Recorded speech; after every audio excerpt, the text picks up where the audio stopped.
Creyeron que me arrebataban mi hogar, pero en realidad estaban heredando mi ruina. Muchos repiten que un padre lo da todo por sus hijos, pero pocos cuentan lo que sucede cuando el hijo decide que el padre no dio suficiente. Me llamo Julián, y hace 3 días mi hijo mayor y su esposa me dejaron en esta residencia con una maleta pequeña y una promesa tan falsa como sus sonrisas, que aquí estaría mejor, que esto era un paraíso para el descanso. Mientras ellos celebran con champán lo que consideran el negocio de su vida, yo estoy aquí sentado junto a la ventana, disfrutando de una paz absoluta que no sentía desde hacía meses. Porque lo que esos dos ambiciosos no saben es que al quitarme las llaves de la casa no se llevaron una fortuna, sino la llave de su propia prisión. Les entregué una herencia envenenada y ahora voy a contarles cómo ocurrió todo, sin prisas, como solo puede hacerlo un viejo que ha aprendido a esperar. Hace 6 meses, Andrés, mi hijo, apareció en casa con ese gesto de preocupación que siempre le asoma cuando necesita dinero. Llegó acompañado por Patricia, su mujer, una criatura que jamás me había dirigido la palabra si no era para quejarse del polvo, de la humedad o del tamaño de los cuartos. Aquella tarde, sin embargo, Patricia se mostraba sospechosamente amable. Me sirvió café, me preguntó por mis rodillas, y hasta se ofreció a prepararme la cena. Andrés, con la voz temblorosa, me explicó que su empresa se ahogaba en deudas, que la inflación se le estaba tragando todo y que necesitaba un salvavidas urgente. Papá, esta casa es demasiado grande para ti solo, ¿no te cansas de mantenerla?, decía Patricia mientras pasaba la yema de los dedos por los muebles del salón, como quien evalúa antigüedades en un mercado. Aquel gesto, en apariencia distraído, tenía el brillo inconfundible de la codicia. Yo los observaba en silencio, con la serenidad de quien ya ha visto muchas tormentas, y notaba cómo sus miradas se paseaban por las paredes, por las lámparas, por los cuadros que mi difunta esposa había elegido con tanto amor. No les importaba mi salud, no les importaba mi soledad. Les importaba la propiedad. Poco a poco, con la excusa de cuidarme, se fueron mudando a la casa. Primero trajeron un colchón inflable para pasar la noche del sábado, luego un armario para guardar ropa, después Patricia instaló su espejo con luces en el baño de visitas y Andrés apropió mi estudio para montar una oficina con la que aparentaba seguir trabajando. Decían que estaban allí para acompañarme, pero yo sentía que la casa encogía con cada uno de sus pasos. Me arrinconaban lentamente, como quien cierra una trampa sin hacer ruido. Comenzaron lo que yo llamé la guerra de baja intensidad, una técnica sutil y cruel para desgastar a un anciano. Dejaron de invitarme a la mesa. Al principio decían que era porque me dolían las piernas y preferían llevarme la bandeja a la salita, pero al poco tiempo yo ya comía solo frente al televisor mientras ellos cenaban con velas y vino en el comedor. Mis cosas empezaron a desaparecer del salón y aparecían en el sótano, en cajas mal cerradas, como si mi historia no mereciera más que el olvido de un trastero húmedo. Primero fue la colección de discos que Andrés sabía que yo adoraba, luego las fotografías familiares, después incluso el reloj de pared que marcó cada minuto de mi matrimonio. Patricia decía que era para hacer espacio, que el minimalismo daba paz mental. Y yo callaba. Una mañana de lluvia, Andrés entró en mi cuarto con unos papeles y una sonrisa ensayada. Papá, es solo un trámite para instalar un sistema de alarma en la casa, ya sabes, por seguridad. Firma aquí, no te preocupes.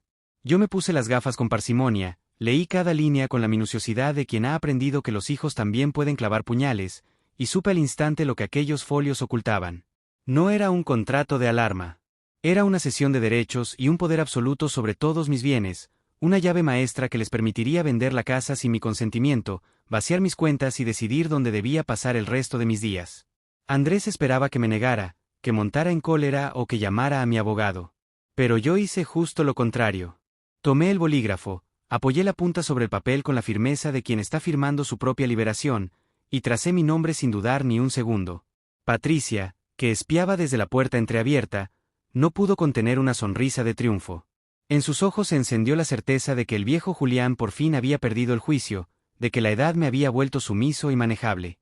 Me palmearon el hombro y me dijeron que era un gran padre, que no me arrepentiría. Yo asentí, guardé silencio y me fui a regar las plantas del jardín trasero, aquellas que mi esposa sembró y que ahora contemplaban la misma escena de traición que tantas otras veces se repite entre las familias cuando el dinero borra el afecto. La crueldad no tardó en salir a la superficie. Apenas se secó la tinta, el trato hacia mí empeoró radicalmente. Ya no hubo más tazas de café ni conversaciones fingidas. Las cenas en soledad se convirtieron en sobras frías que Patricia dejaba sobre la encimera, y mi sillón favorito apareció un día en el garaje porque, según ella, estorbaba la decoración. Andrés se movía por la casa con la soberbia del nuevo dueño, alzando la voz, dictando normas y deshaciéndose de mis recuerdos como si fueran escombros. El lunes pasado llegó el golpe definitivo. Vi estacionarse un camión de mudanzas frente a la casa y supe que el tiempo de la calma había terminado. Andrés subió las escaleras con una maleta pequeña, casi insultante, y la abrió sobre mi cama. Mañana vienen los nuevos dueños, Julián. Te hemos conseguido un sitio magnífico, con enfermeras, jardín y hasta actividades recreativas. Serás feliz. Ya lo verás. Su voz sonaba disculpa de vendedor de autos usados, y Patricia, detrás de él, asentía con los brazos cruzados, como quien supervisa un desahucio inevitable. Me sacaron de mi hogar igual que se saca una bolsa de basura antes de que lleguen las visitas. Vi cómo cargaban los muebles que mi esposa y yo compramos con ilusión, las cajas con la vajilla de la abuela, los álbumes de fotos, y todo lo subían al camión sin un gesto de nostalgia. Andrés ni siquiera fue capaz de mirarme a los ojos mientras me ayudaba a subir al coche para traerme a este asilo.